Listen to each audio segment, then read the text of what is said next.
Welcome everybody. Grab you a seat. If you notice, behind you there are unlit torches. We have a lit torch here. Y'all know that fire represents life in this game, so if y'all will grab a torch and light it, with your name on it, obviously.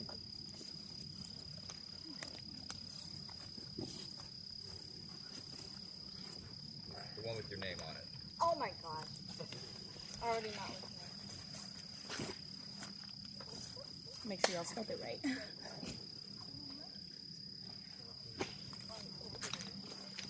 I know that you're right.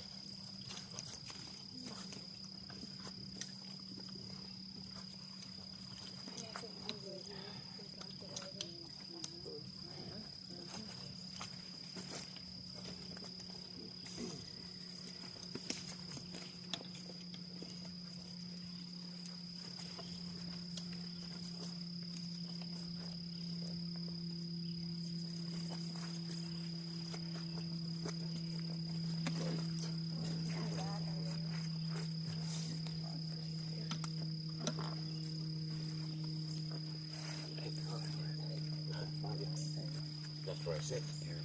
No. Carl, put yours in this thing.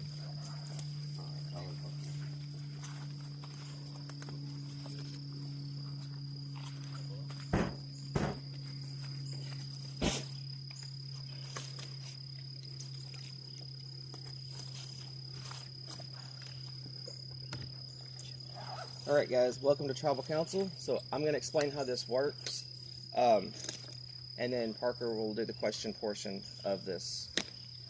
So once it's time to vote, one at a time we'll tell you who to go. You'll go up, you'll walk down to the voting area down there. You'll write your name, or the name of the person that you want to vote out in clear letters so we can read it. Make sure it's the correct name. We've had people wrote the wrong name before. Yeah. And it's somebody that's not even in the game. And then you'll see your the shot in the dark down there. Pete will instruct you on everything you need to do down there. And then you'll come back, sit down, and then once that person has got to their seat, the next person will get up and go. But I'm going to let Parker take this over. Thank you, Amos. Let me know when you're ready. I'm ready. Okay. All right. Ancana, welcome to Tribal Council. I know nobody wants to be here, but this is a part of the game you signed up for. So let's start with Kiri. Kiri, take me back to the beginning of this game. What was the moment it hit you? Oh crap! I'm actually doing this. This is a real thing. Well, I guess the first time was actually seeing the house and the property like in person because I had looked it up online and kind of explored it that way. So to actually be here after doing so much like research about the place and the game was really fun. And I think the second time was when the lightning struck the tree and we realized we were in a real chance of danger and in the middle of Tennessee for no reason other than our love for this game and risking our lives that way in a weird way. So that definitely brought it home a little bit as well. Speaking of the weather, let's talk about that. Sandra, you guys had one of the craziest starts in Reelfoot history. Talk to me about just what it was like to experience all that. The lightning. It was raining like crazy. Like we all agreed to try and sleep for a little while because we knew the weather was going to get really bad. So we tried to lay down, and then it was just torrential rain, and we just kind of sat up. Maybe it was like 3 a.m. We have no idea. 2 a.m. No idea. And just watched the rain, and literally maybe 25 feet in front of us, lightning struck, explosion, it was like fireworks. It was crazy. Everybody screamed and jumped and panicked. That was really when it got real. No pun intended. But for sure. But Pal and I wanted to stay with the ship and go down with the ship. But we decided as a tribe, to call for help. Well, speaking of Jeff, not only did you call for help, you actually had to be evacuated from your camp up closer to the lodge. Talk to me about what it was like to have to sleep in a place other than camp for the very first night of the game. It's kind of nice to get a break from that camp. I mean, we did a pretty good job, honestly. Like within half an hour of getting there, getting fire going, setting up shelter, and it was a great shelter. but it was pretty scary when that lightning hit and it wasn't going away. So it's kind of nice. And we got to change the scenery. I mean, most people stay at their camp for 8 days or less, but it's kind of nice to sleep on a porch. And yeah, we enjoyed it. Looking at the lake, it's kind of nice. Debbie, I'm sure everybody before they play this game, they have certain ideas of what it's going to be like, certain expectations. What's something that so far you've experienced was different than how you predicted it to be? Not to piggyback on Sandra, but the lightning hitting a tree, the crazy thunderstorm. I mean, I knew there was a chance it was going to rain, but the crazy rainstorm we had, I knew it was going to be muddy, but the very intense mud, yeah, it's different. Carl, I have a very simple question for you. I got a simple answer. How do you have so much energy? We'd all like to know that. Can you just ball that up? How do I have so much energy? Yeah. I'm a Divino. It runs in our blood. Right on. Well, on a more serious note, Carl, it's no secret you found an idol in front of the whole tribe. Do you think, with it being public knowledge, that puts any kind of target on your back? Not gonna lie, I spent a little bit last night thinking a little bit about things I've done and how much energy I do have and how much work I have been putting in. And part of me thought, I am a little bit nervous today because I'm doing a lot, and I feel like people can find that as a threat, and I had to convince myself, and after a little bit of time talking to God, with everybody sleeping, we're in the team portion of the game, and I'd like to think I'm not needed, but helpful, and useful, and hopefully enough that they would keep me around. Matty P, at the start of this game, you learned fire tokens were in play. Obviously, you're competing right now as tribes, earning fire tokens with tribal challenges, but make no mistake, fire tokens are individual. So what has been the talk about fire tokens as they relate to the game? Parker, I think in our case there hasn't been much talk about fire tokens because we don't have many. I think we have one left. We have two. We have two. Okay, great. The first opportunity we had to use them, several of us made a decision to give our fire tokens to the players that were sent to the outpost. And I think it's fairly representative of our tribe. We kind of have each other's backs. We want to do things that will advance us forward as much as possible, especially given the adversity we've experienced over the last couple of challenges. Jordan, speaking of the outpost, when the winning tribe wins, they not only send 2 members of their own, but they've been sending 2 members of y'all. So what do you think the Okina tribe is basing their decisions off, picking between you guys to go to the outpost? That's a really good question. I haven't really taken too much thought into it. Honestly, it kind of seems a bit random, but you never know. They could be sending certain people for certain reasons. Maybe there's pre-existing relationships, or they're trying to create a relationship. But you never know. Speaking of Okina, Blake, what are... And Blake, I just need you to, when you're talking, because I can't hardly see you. Blake, Okay. What are your thoughts on the Okina tribe as a whole from what you've witnessed? Can I say no comment? No, I'm just kidding. I think they don't know that we have probably more like strategy-wise for our tribe, and we're also like seeing who our weaknesses and strengths. So they don't know what's coming for them. So they can keep winning all they want, but in the end, we probably could pick them off one by one if you look at it. But who knows? Shauna, some of you have interacted with some of them at the outpost. You've all seen how they perform in challenges, maybe how they interact in between challenges. Has there been anyone on the Okina tribe that has emerged that you think the tribe should keep an eye on? That's interesting. Who from the other tribe to keep an eye on? Well, I love that Matty P Gabe, who we now know as Melissa, the nickname Laura Croft. That's what he's been calling her. He's like, oh, that's that Laura Croft character. Laura Croft, right? Lara Croft, sorry. And then we've also kind of, I think, noticed maybe Charlie has emerged as a bit of a leader, potentially. I don't know if I got that story right.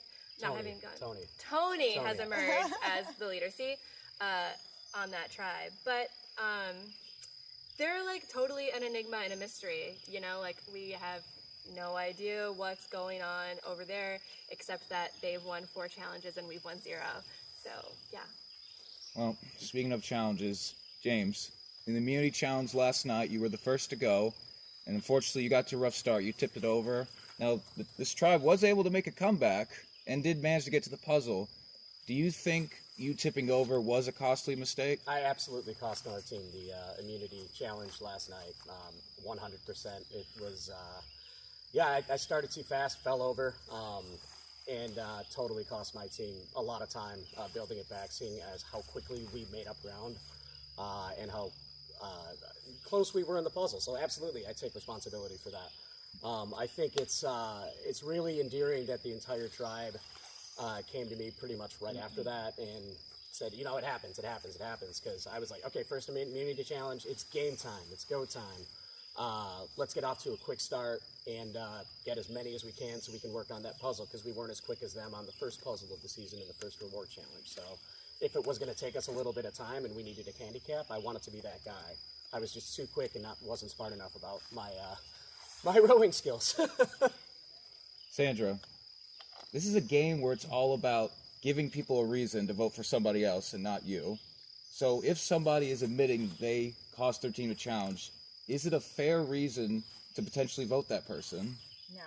No, I don't believe that, and I think we all told James this as well. Like, it's one mistake. Like, you're not going to do well at every challenge, even if it's one of your strengths.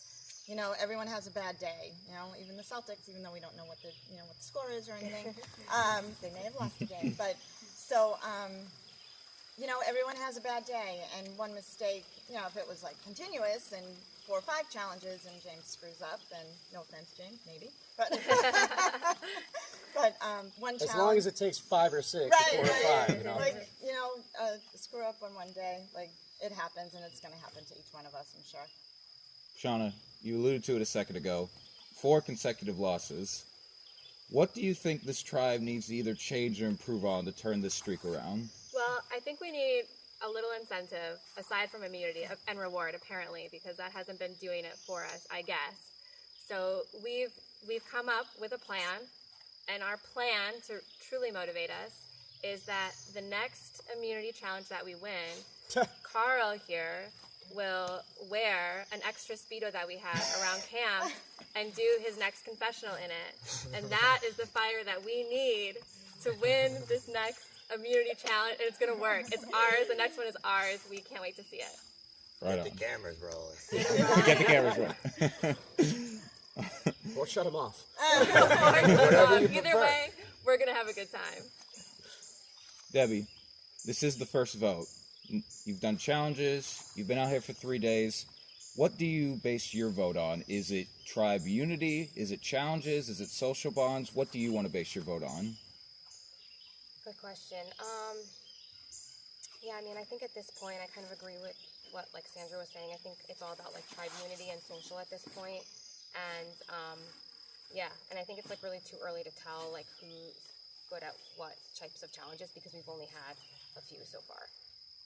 Jordan, not only is fire tokens in the game, as we said, Shot in the Dark is also in this game. So how does Shot in the Dark impact the vote, and does it come up in discussions? I feel like anytime that we will have to come to tribal council, hopefully it'll be a long time from now.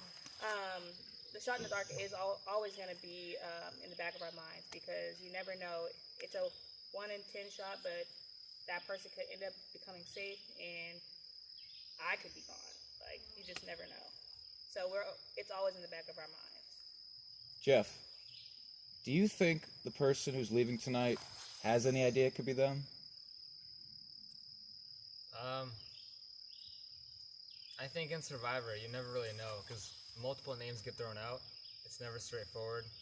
And, usually it's either one of those names. Oftentimes it's not. So I think a lot of us, probably all of us, are nervous. And we've kind of talked to other people and tried to secure that, it's not me, it's not me. So I think the person wouldn't know. Like, it could be me tonight, right? But all we can do is put trust in the people that we think we want to work with going forward, and hope for the best. All right. Well, those are all the questions I have. Now, this is something that will be at every tribal council.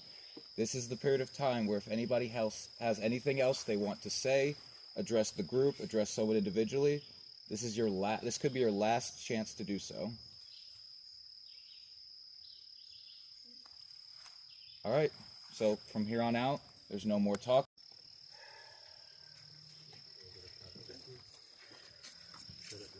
All right, y'all. So whoever gets voted out, this is where you're going to bring the torch, okay? Yes, the green, light blue, whatever you're going to call it. Trevor, am I on the way? You are not. Do you have Trevor? Trevor's in it, but it's not a big deal. Well, we'll come back and do this part. All right, everybody. Once the votes are read, the decision is final. Person voted out will be asked to leave the tribal council area immediately. Now, this is the point I'll ask if anybody has a hidden immunity idol or an advantage and you'd like to play it. Now would be the time to do so. Okay, I'll read the votes. First vote. Deb.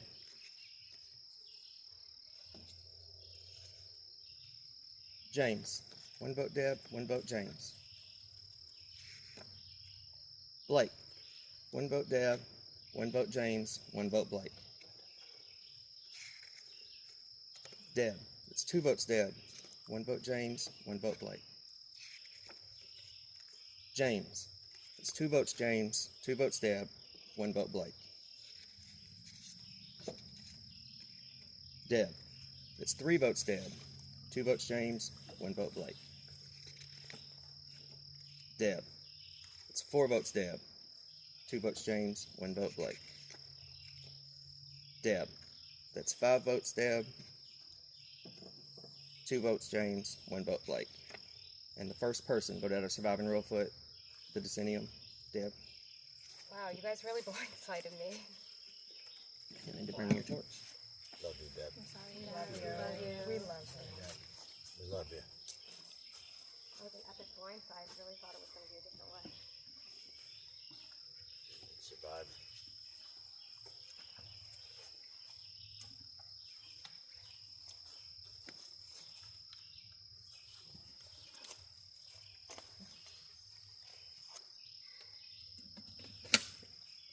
Debbie? Trev's spoken, but you will have a chance to get back in this game. If you head down this way, we'll do your final words, grab your stuff. Yeah, I mean, you guys totally blindsided me. I thought I trusted people, but Good luck to you guys. Good luck to you. Voted me out the day after my birthday. Good luck to you. Come on back. Yeah.